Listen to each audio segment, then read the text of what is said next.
কোনটা? এটা hello friends, শোনো, আজকে আমি কালদমের জন্য হাটে থেকে বউ আনতে যাব। ঠিক আছে, এইটাই হচ্ছে আমার মেন কাজ। তো চলো ভিডিওতে প্রবেশ করি। দেখো, আমি সকালবেলা এসে সব কবুতরদের বাইরে বের করে দিয়েছি। আরে বেবিগুলোকে তো এখনো বের করিনি। আর একটা বিশেষ কাজ আছে, জানো তো? কাজটা হচ্ছে আমি আজকে কালদমের জন্য বউ আনতে যাব। বেরো বেরো সবাই, বেরো সবাই, বেরো, এসো এসো এসো। এখন থেকে আমি বেবিগুলোকে না এই বক্সে রাখি, তার কারণ ওরা না ওইখানে আর থাকতে চায় না, আর ওর মা বাবাও খাওয়ায় না, বড় হয়ে গেছে। আর যখনই ওরা নিচে নামে এই মুরগি মাসিগুলো না ওদের একদম অ্যাটাক করে, ওপরের লোমগুলো তুলে দেয়। এই দেখো দেখো, তুমি ছোট বেবিটার পিঠে লোম তুলে দিয়েছে না?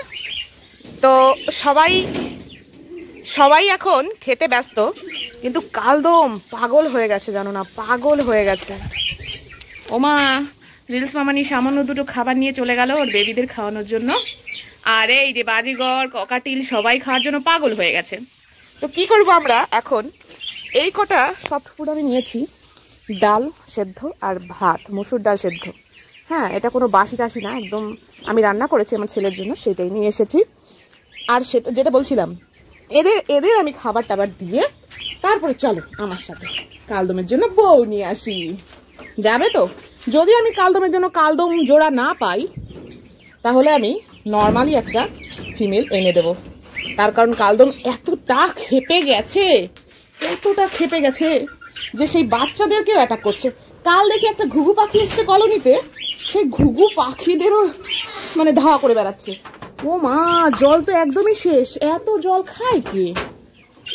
জল নিয়ে আসতে হবে। আমি কালই তো ভরে দিয়ে গেলাম, এমন ফাঁকা মনে হচ্ছে যেন বছরের বছর দেয়াই হয় না, রামযুগ থেকে।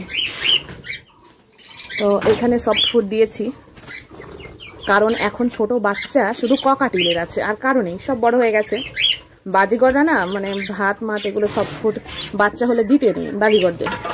তার কারণ দাঁড়া দাঁড়া, নাম নাম নাম বলছি, ধোবো তারপর তো দেবো। বাজিগরদের সফট ফুড দিলে কি হয়, বেবি থাকাকালীন বেবিগুলোর পেট খারাপ হয়। দেখো জল খেতে অলরেডি, এই দেখো এইরকম করে ভরে দিয়ে যায়, অথচ শেষ হয়ে যায়।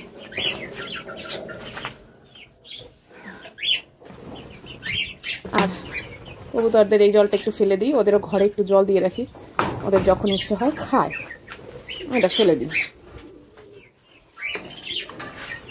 চলো এদেরকে সাজিয়ে গুছিয়ে দিয়ে ছেলেটাকে বগল দাবা করে স্কুলে ছেড়ে দিয়ে, আজকে হাট আছে বগুলায়, হাটে গিয়ে একটা বউ নিয়ে আসি কালদমের জন্য। ওই দেখো দেখো দেখো দেখো, ককাটিল খাচ্ছে। ককাটিল কীরকম নিচে নামিয়ে দিলে আমার মনে হয় ভালো খাবে। ককাটিলের ফিমেলটাও চলে এসছে, ফিমেলটাও চলে এসছে। দেখো দেখো দেখো দেখো, নিচে নামিয়ে দিলে আমার মনে হয় ছড়িয়ে ছড়িয়ে ভালো খেতে পারবে। দেখো যদি আমি নিচে হাত দিতে যাই, ককাটিল ভয়ে হবে, চলে যাবে আর কি। সুন্দর খাচ্ছে, খাক। যেহেতু এখন বাচ্চা নেই কোনো, ককাটিলের আছে, ককাটিলের বাচ্চাকে নাকি সফট ফুডই দিতে হয়, তো যাই হোক দিলাম। বাজিগরদের বেবি নেই, বাজিগরদের আবার বেবি হওয়ার পর সফট ফুড দিলে পেট খারাপ হয়। ফটাফট করে খাক, আমি ওদের সফট ফুডটা শেষ হলে তারপর দানা খাবারটা দেবো। সবগুলো বেবি বেরিয়ে গেছে, শুধু দুটো বেবি রয়েছে ঘরে। ওই একটা বেবি, ও কবে বেরিয়েছে, এখনও নিজে নিজে খেতে পারে না। এটা দরজাটা টেনে দিই, আবার দেখে তাকিয়ে তাকিয়ে যে ঢুকছি নাকি দরজাটা টেনে দিচ্ছি। বেবি দেখাবে তুমি একটু, তোমার বেবিকে একটু দেখাবে? ওমা, দেখি দেখি দেখি, কি সুন্দর। ইমা, এই পাশে একটা এরকম নেতিয়ে গেছে কেন? মরে গেছে নাকি, না ঘুমিয়েছে? ওবা ওবা, এরা হচ্ছে আমাদের বিস্কুট কালারের যে ময়ূরপঙ্খী কবুতরটা আছে না, আমাদের বাদশা, সেই ময়ূরপঙ্খীটার সাথে এর ব্রিড করিয়েছি। যারা দেখোনি সেই ব্রিডিং টাইমটা, তোমরা সেই আগের ভিডিওগুলো চেক করে দেখে নিতে পারো।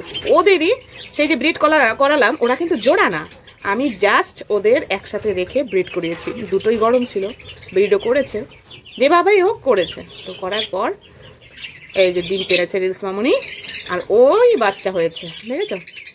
আমরা আগে দেখিয়েছি তোমাদের, হ্যাঁ আগে দেখিয়েছি মা ছিল ময়ূরপঙ্খী, বাবা ছিল দেশি। এইবার তোমাদের দেখাবো মা দেশি, বাবা ময়ূরপঙ্খী। এর ফল কি হয়, এর রেজাল্ট কি আসে, আর কয়েকদিনের অপেক্ষা মাত্র, সময়ের অপেক্ষা। গম কটা আছে, নাহলে গম আনতে হবে 2 কেজি। না, ভুট্টা ভাঙা রয়েছে, কিন্তু গমের প্যাকেটটা খালি হয়ে গেছে। এই যে সামান্যই কটা ঝুরঝুরে রয়েছে। আর এটা বাজিগরের খাবার রয়েছে অনেকটা, দানা খাবারটা এসে পাউন দানাটা। ধুর, এমনিতেই দেরি হয়ে গেছে, 10:30টার উপরে বাজে। এতক্ষণে কি পাখির হাট থাকে? বাবুকে স্কুলে দিয়ে আসতে এই যে রাস্তায় জঞ্জাট, এত বিভ্রাট। অবশেষে ফাইনালি পৌঁছালাম হাটে। আর দেখো, যা ভেবেছিলাম তাই, এত বেলায় কখনো হাট থাকে? কিচ্ছু নেই, সব শেষ হয়ে গেছে, মানুষজন নেই। জাস্ট একটা পায়রার দোকান আমি দেখলাম। তো এর কাছে কয়েকটা দেশি কবুতরের মতোই দেখছিলাম, কিন্তু কবুতরের মধ্যে বেশিরভাগই মেল ছিল, ফিমেল খুব একটা ছিল না। বললাম ফিমেল দেখাও, আঙুল দিয়ে দেখালো ওইটা। তো ওইটা দেখলাম, কিন্তু কেমন বুড়ো বুড়ো লাগছিল, নাকি হাতে পায়ে ময়লা। আমার পছন্দ হলো এই পাশের মেলটা, দেখতে খুবই সুন্দর। আর একটা মেল ওই যে। তারপরে একটা দেখালো, দেখলাম বাচ্চা, দেখবো না বলে রেখে দিলাম। বাচ্চা কবুতরে না, আমি কি করব। তারপরে উনি দেখালো যেটা, সেটাই বললাম আচ্ছা ঠিক আছে, তুমি তাহলে ওইটা যখন দেখাচ্ছ বের করে দাও। তো আর একটা সাদা রঙের দেখালো, ওটাও মেল। আমি যেটা দেখালাম দূরে, ওটাও মেল। সবই মেল। মেলগুলো অবশ্য দেখতে খুবই সুন্দর ছিল, ফিমেলই ছিল না। আর এইখানে একটা মেল আছে, এত সুন্দর দেখা যায়। এইটা এই পাশেরটা দুটোই খুবই সুন্দর। এই যে এর থেকে আমি চোখ সরাতেই পারছিলাম না, এত সুন্দর লাগছিল দেশি হলেও। তারপরে ওনাকে বললাম, তুমি যে ফিমেলটা দেখালে, এই যে ফিমেলটা, তাহলে বের করো। এই দেখো এই মেলটা অপূর্ব।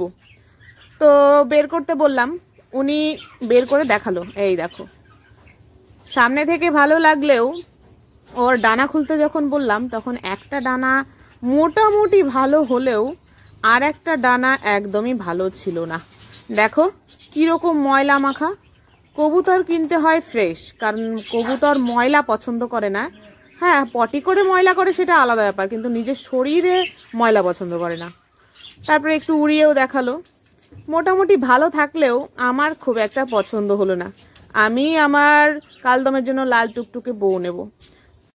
তারপর দোকানদার দাদা যখন নিজেই বলল যে তুমি এখান থেকে মাল নিও না, আমি বিননগর হাটে যখন বসবো তখন তোমার জন্য ভালো কালদম নিয়ে আসবো, আর যদি আমি নাও বিক্রি করি অন্য কারো কাছ থেকে তোমাকে কিনে দেব। এত সুন্দর একটা সৎ কথা শুনে আমার ভালো লাগলো, তাই নিজে আগবাড়ি আর পাকামো করতে গেলাম না। আমি ওই পায়রাটা আর নিলাম না, ফিমেলটা আমার খুব একটা পছন্দ হয়নি। আর একটা ছিল, সেটা বাচ্চা। আর মেল নিয়ে কি করব বলো, মেল তো গাদা রয়েছে, ফিমেল দুটো, মেল হয়ে গেছে 3-4টে, তাই আর মেল আনলাম না। নাহলে আমার দুটো মেলের মধ্যে একটা নিয়ে যেতাম, খুব পছন্দ হয়েছিল। আর কি করার, কালদমের বউই যখন হলো না, তাহলে আর কি করব। ও গম কটা নিয়ে আসি, চলো গম কটা নিয়ে নি, তারপর সোজা বাড়ি ফিরে যাব। কালদম কই? আহারে কালদম রে, তোর জন্য বউ পেলাম না রে কালদম। কষ্ট পাস না, একটুকু কষ্ট পাস না। আমি শুক্রবারে হাটে গিয়ে তোর জন্য বউ নিয়ে আসবো কালদম। আমার মনে হয় তোর বিয়ের ফুল এখনো ফোটেনি রে কালদম। ভালো ছিল না, কালদমের জন্য বউ পেলাম না। ঠিক আছে, কোনো ব্যাপার না, হয়তো ওর জন্য আরো ভালো বউ অপেক্ষা করছে। অ্যাকচুয়ালি বিয়ের ফুল না ফুটলে বিয়ে হয়ও না। এইবার বিননগর হাট শুক্রবারে, সেই দিন গিয়ে ওর জন্য একটা লাল টুকটুকে বউ নিয়ে আসবো, আর সেলিব্রেশন করে বিয়ে দেবো, ঠিক আছে? এই কথাই রইলো। তো আজ টাটা। আমার কলোনির আপডেট প্রতিনিয়ত পেতে আমার চ্যানেলটিকে সাবস্ক্রাইব করে রেখো। বাই।